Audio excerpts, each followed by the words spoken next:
47억 원 파업했다가 법원한테 맞은 청구서 금액입니다. 2014년 자동차 회사 노동자들은 이 돈을 어떻게 마련할지 막막했죠. 그때 누군가 노란 봉투 하나를 보냈어요. 힘내세요 라는 쪽지와 함께요. SNS에 퍼졌고 15억 원이 모였습니다. 그 노란 봉투가 12년 만에 법이 됐어요. 국회 통과됐습니다. 경제 6단체는 기업 다 망한다며 성명 냈고 누군가는 로봇 주식을 샀습니다. 왜요? 인건비 오를 것 같으니까요. 택배기사가 CJ 본사 앞에서 농성하고 하청 노동자가 삼성 사장실 문을 두드릴 수 있는 세상이 온 겁니다. 이게 대체 무슨 일이냐고요? 지금부터 당신 월급 봉투 색깔이 바뀔 수도 있는 이 법, 제대로 뜯어보겠습니다. 노란 봉투법, 정식 명칭은 노동조합 및 노동관계조정법 개정안입니다. 길죠? 그래서 노란 봉투법이라고 부르는 거예요. 이 법이 바꾼 게 딱 3가지인데 첫 번째가 진짜 핵심입니다. 사용자의 범위를 확 넓혔거든요. 원래는 어땠냐? 예를 들어볼게요. 당신이 A라는 하청회사 직원이라고 칩시다. 반도체 공장에서 일하는데 계약서에는 A사와 맺었어요. 그럼 당신은 월급 주는 A 회사하고만 얘기할 수 있었습니다. 근로계약서에 도장 찍은 회사, 그 회사만 사용자였으니까요. 그런데 문제가 뭐냐? 실제로 당신한테 이거에 저거에 지시하는 건 원청 B 회사거든요. 출근 시간도 B가 정하고, 작업 속도도 B가 컨트롤하고, 안전 장비도 B가 결정하고, 심지어 휴게실 사용 규칙까지 B가 만들어요. 작업장 온도도 B가 조절하고요. 그런데 월급은 A가 주니까 당신은 A하고만 협상할 수 있었던 겁니다. 임금 좀 올려주세요 라고 A 사장한테 가면요. 저희도 위에서 시키는 대로 하는 거예요. 원청한테 가보세요 라고 손살에 칩니다. 원청 B는요. 우리는 당신네 회사랑 계약했지. 당신이랑은 아무 관계 없어요. 당신 월급은 A가 주잖아요 라고 발뺌합니다. 이게 지금까지의 룰이었어요. 딱 여기까지였습니다. 이제 달라졌습니다. 법 2조 2호에 명시됐어요. 근로 조건을 실질적으로 지배하고 결정할 수 있는 자도 사용자다. 실질적으로요, 계약서가 아니라 현장에서 누가 진짜 보스인지를 보겠다는 겁니다. 이게 무슨 뜻이냐? 당신이 B 본사 회의실 문 두드리고 들어갈 수 있다는 겁니다. 저희 얘기 좀 들어주세요. 당신네가 우리 근로조건 실제로 결정하잖아요 라고요. 법적으로 가능해진 거예요. 하청 노동자가 원청 사장님 책상 앞에 앉을 수 있는 세상, 권한 있는 사람과 직접 대화하는 거죠. 이게 바로 이 법의 시작입니다. 한국 산업 현장이 어떻게 돌아가는지 아십니까? 원청 밑에 하청, 하청 밑에 재하청, 재하청 밑에 재재하청. 이게 한두 단계가 아니에요. 5단계, 6단계까지 내려가는 곳도 있습니다. 건설 현장 가보세요. 피라미드처럼 쌓여 있어요. 꼭대기는 대기업 원청, 밑으로 내려갈수록 회사는 작아지고 월급은 줄어들고 안전은 더 위험해지죠. 30대 김대리 사례 하나 볼까요? 김대리는 조선소에서 용접 일을 합니다. 근로계약은 C라는 3차 하청업체와 맺었어요. 그런데 실제로 김대리한테 오늘은 이 배 작업, 내일은 저 배 작업 지시하는 건 원청 조선소 현장 감독이거든요. 안전모도 원청 규정 따르고 작업 시간도 원청이 정하고 심지어 화장실 가는 시간까지 원청 스케줄에 맞춰야 해요. 김대리가 C사 사장한테 가서 휴게 시간 좀 늘려주세요. 너무 힘듭니다라고 하면요. 그건 내가 결정할 수 있는 게 아니야. 위에서 정해준 거라고. 원청 눈치 봐야 한다고 라는 답이 돌아옵니다. 그럼 원청 가면 되냐? 안 됐어요. 지금까지는요. 당신이랑 우리랑 무슨 상관이에요? 계약서 어디 있어요? 당신 월급은 C사가 주잖아요 라는 말만 들었죠. 문이 닫혀 있었던 겁니다. 김대리는 갇혔어요. 권함은 위에 있고 책임은 밑에 있는 구조예요. 이번 법 개정으로 뭐가 바뀌었냐? 김대리가 원청 조선소 인사팀장 앞에 앉을 수 있게 됐어요. 제 근로조건 실질적으로 결정하는 분이 당신 아닙니까? 제 작업 지시하는 분도 당신네 감독이고요 라고 말할 수 있게 된 겁니다. 법원이 인정하면요. 원청은 교섭 테이블에 앉아야 합니다. 이제 권한 있는 사람과 직접 대화할 수 있는 문이 열린 거예요. 실질을 보겠다는 겁니다. 서류가 아니라 현장을요. 이게 진짜 변화입니다. 재밌는 건요. 이 법이 갑자기 튀어나온 게 아니라는 겁니다. 법원이 이미 그 길을 닫고 있었어요. 판례로요. 대표적인 게 조선소 사건입니다. 한 대형 조선소의 사내 하청 노조가 원청 대기업을 상대로 단체 교섭을 요구했어요. 우리 월급이랑 근로조건 당신네가 정하는 거 아니냐? 우리 작업 지시하는 사람도 당신네 직원이고라고요? 1심, 2심에서는 졌습니다. 계약 관계 없으니 교섭 의무 없다는 판결이 나왔죠. 전통적인 판단이었어요. 그런데 지금 대법원 전원 합의체에 올라가 있어요. 뒤집힐 가능성이 얘기되고 있는 겁니다. 법원 내부에서도 이거 좀 이상한 거 아니냐는 목소리가 나온 거예요. 택배 기사들 사례도 있어요. CJ 대한통운 같은 택배 본사 있죠? 택배 기사들은 대리점이랑 계약을 맺습니다. 서류상으로는요. 그런데 실제로 뭘 하냐? 본사 앱을 쓰고, 본사 유니폼 입고, 본사가 정한 배송 시스템 따르고, 본사 고객센터에서 전화 오면 따라야 하고요. 물류센터도 본사 거고, 배송 루트도 본사가 짜줍니다. 사실상 본사 직원처럼 일하는 거예요. 택배 기사들이 본사가 우리 사용자 아니냐며 교섭을 요구했습니다. 1심, 2심 법원이 뭐라고 했냐? 맞다. 본사가 사용자다라고 인정했어요. 실질을 봤던 겁니다. 이게 2023년, 2024년 일입니다. 법이 바뀌기 전에 이미 법원이 이렇게 판단하고 있었던 거예요. 그럼 이번 노란봉투법은 뭐냐? 법원이 케이스 바이 케이스로 판단하던 걸 아예 법으로 명시해버린 겁니다. 실질적 지배력 있으면 사용자다라고 못 박은 거예요. 사법부가 먼저 움직이고 입법부가 따라간 케이스죠. 이제 택배 기사도 조선소 하청 노동자도 법을 근거로 원청 앞에 설 수 있게 됐습니다. 판례가 법이 된 순간입니다. 두 번째 변화, 노조 가입할 수 있는 사람이 늘었습니다. 원래는 근로자만 노조 만들 수 있었어요. 근로계약 맺은 사람만요. 그럼 배달 라이더는요? 대리운전 기사는요? 웹툰 작가는요? 이 사람들 근로계약 없습니다. 프리랜서거든요. 특수고용직이라고 불러요. 노조 만들면 불법이었습니다. 회사는 당신 우리 직원 아니잖아요. 우린 당신한테 월급 안 줘요. 라고 했고요.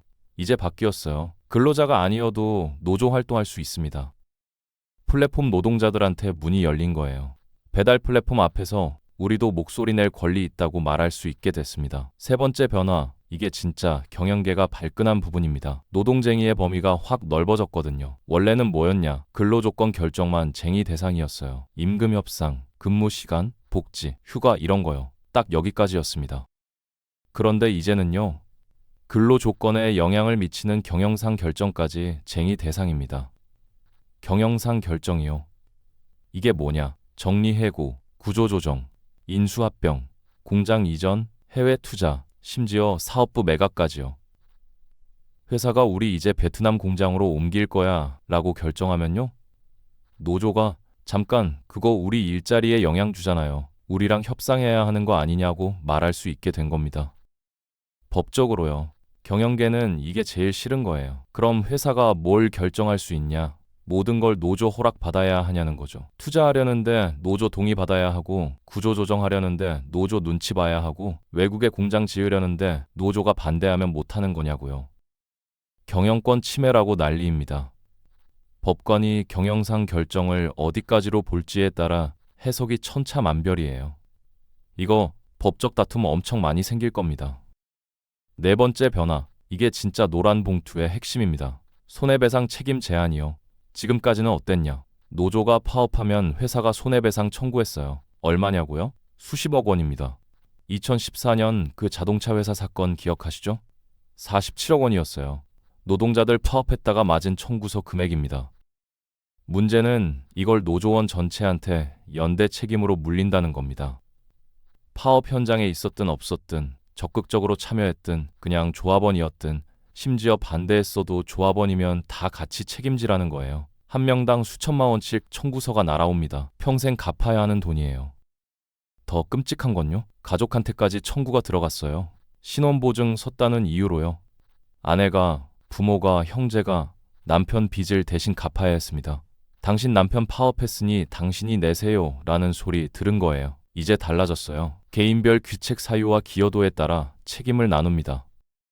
당신이 파업 현장에서 실제로 뭘 했는지 따져보겠다는 거예요. 시위 주동했으면 책임 크고, 그냥 따라갔으면 책임 작고요. 그냥 조합원이었다는 이유만으로 수억 원 물리는 거 금지입니다. 신원 보증인한테 청구하는 것도 면제됐어요. 가족 건드리지 말라는 겁니다.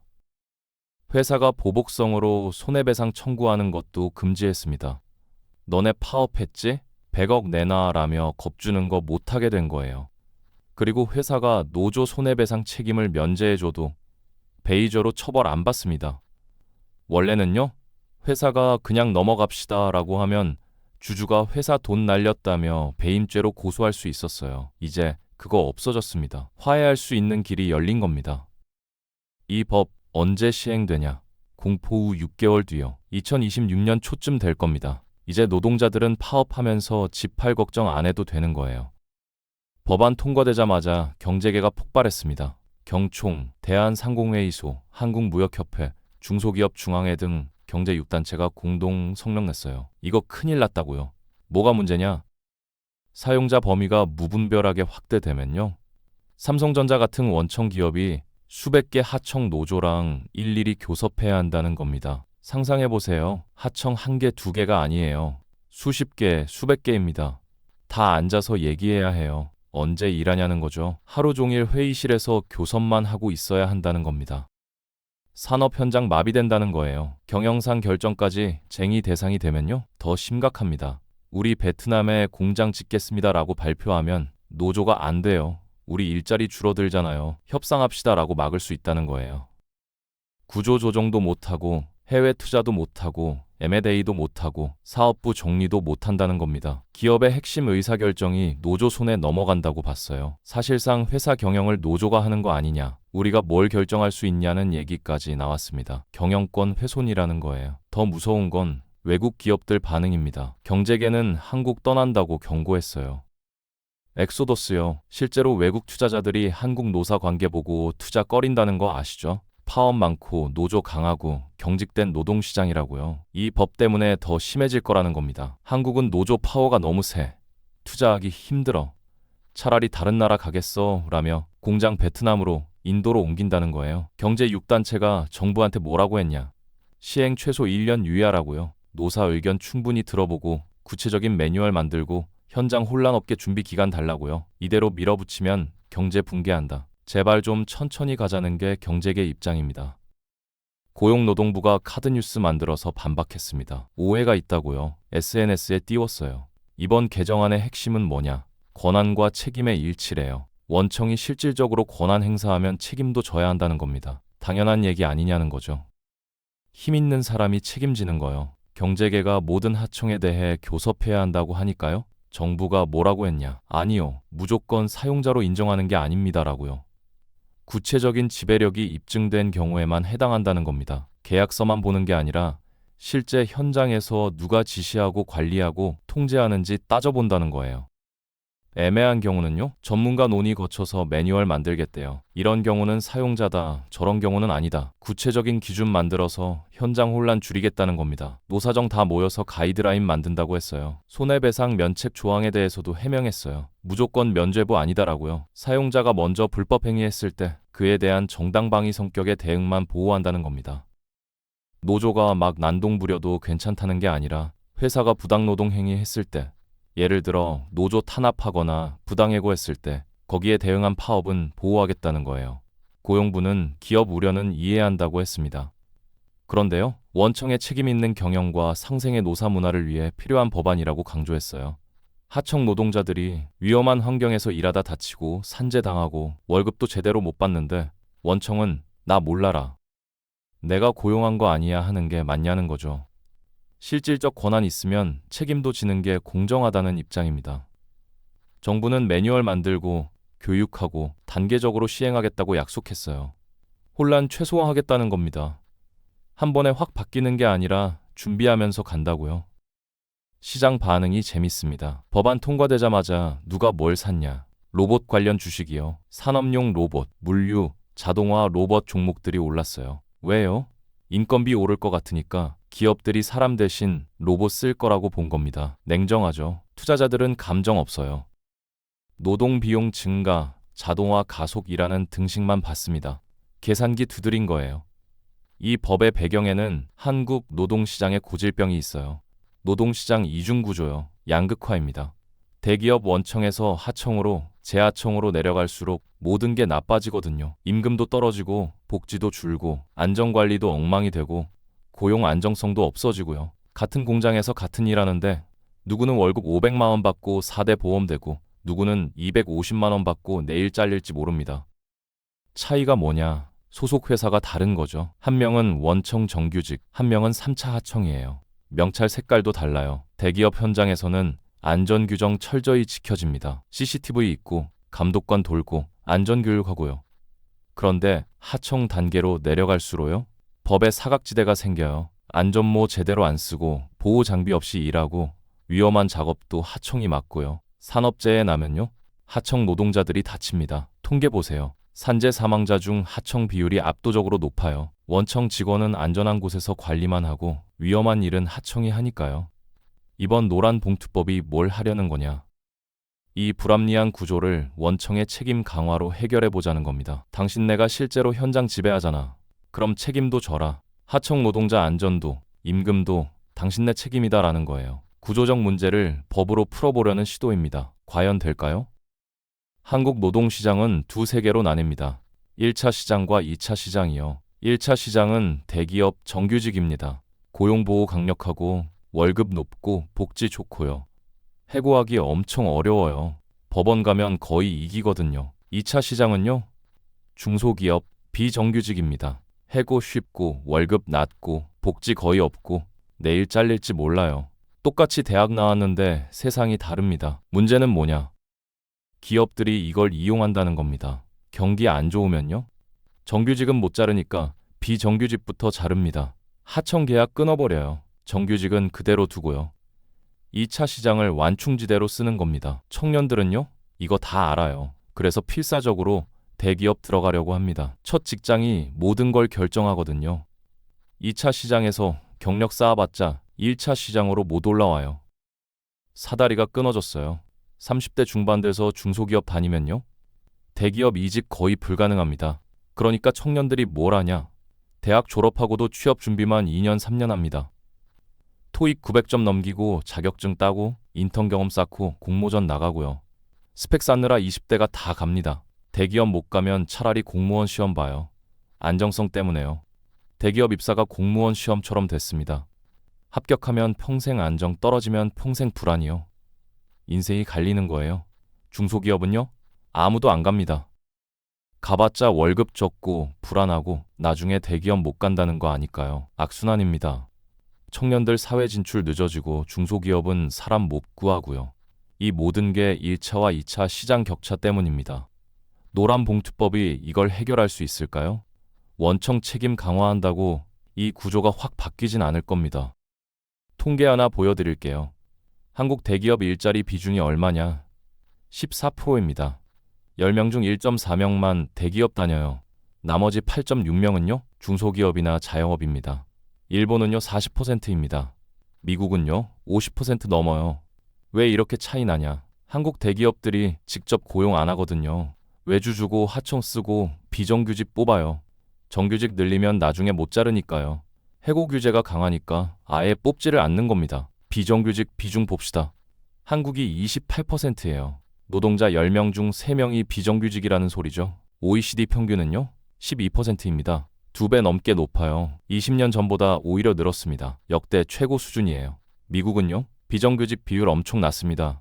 왜냐? 해고가 자유로우니까요. 정규직이든 비정규직이든 차이가 없어요. 필요 없으면 그냥 자르거든요. 그러니 굳이 비정규직 쓸 이유가 없는 겁니다. 다들 정규직으로 뽑아요. 세계 경제 포럼 평가 봅시다. 한국 농 유연성 순위가 97위예요. 141개국 중요 하위권입니다. 노동자 권리 보호는요? 93위예요. 이것도 하위권이고요. 유연성도 낮고 보호도 약하고요. 최악의 조합입니다. 유연성 낮다는 건 기업이 사람 쓰기 어렵다는 거고 보호 약하다는 건 노동자가 불안하다는 거거든요. 둘 다 안 좋은 거예요. 노사 협력 수준은요? 130위예요. 141개국 중 130위. 거의 꼴찌 수준이죠. 노사가 서로 안 믿는다는 겁니다. 대립만 하고 싸우기만 하고요. 한국이 기형적이에요. 정규직은 과보호되고 비정규직은 방치되고 유연성은 없고 협력도 안 되고요. 이런 상황에서 노란 봉투법 나왔습니다. 해결책일까요? 아니면 또 다른 문제일까요? 이게 핵심 질문입니다. 경영계는 노동 유연성 확대 요구하고 노동계는 노동시간 단축과 정년 연장 주장합니다. 팽팽해요. 답은 타협입니다. 대기업 정규직 과보호 좀 풀고 그 여력으로 중소기업이랑 비정규직 처우 올려줘야 해요.